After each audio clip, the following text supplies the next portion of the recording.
গেল সিজনে বলার মতো একটিও শিরোপা না জেতায় রিয়াল মাদ্রিদের আত্মসম্মানে কতটা আঘাত লেগেছে তা বোঝাই যাচ্ছে তাদের একের পর এক বিগ সাইনিংয়ের ঝড় দেখে।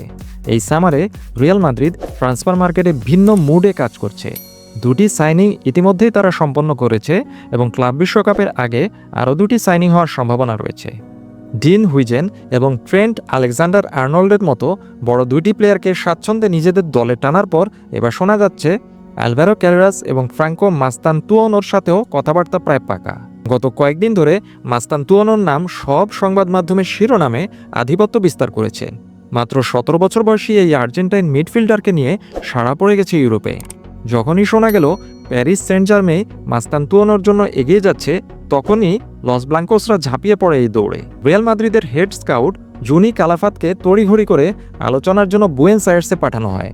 48 ঘন্টারও কম সময় পরে তিনি যখন রিয়াল মাদ্রিদে ফিরে আসেন, লস ব্লাঙ্কোসরা তখন খুবই খুশি। মাস্তানতুয়ানোর সাইনিংয়ের ব্যাপারে তারা এখন অত্যন্ত আত্মবিশ্বাসী। বোঝাই যাচ্ছে জুনি কালাফাত কথাবার্তা প্রায় পাকা করেই এসেছেন।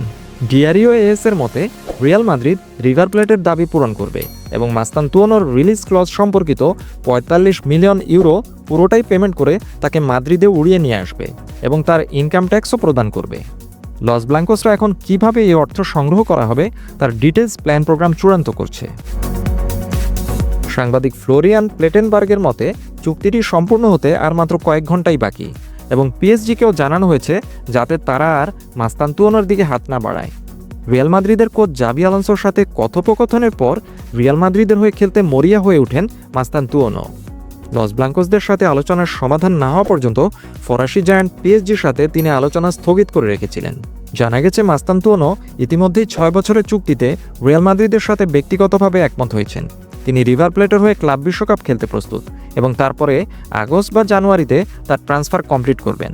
মাস্তানতুয়ানোর বয়স আগামী 14 আগস্ট মাত্র 18 বছর পূর্ণ হবে, তাই ফিফার বয়স সংক্রান্ত বিধিনিষেধের কারণে সেই তারিখের আগে তার ট্রান্সফার সম্পন্ন করা সম্ভব নয়।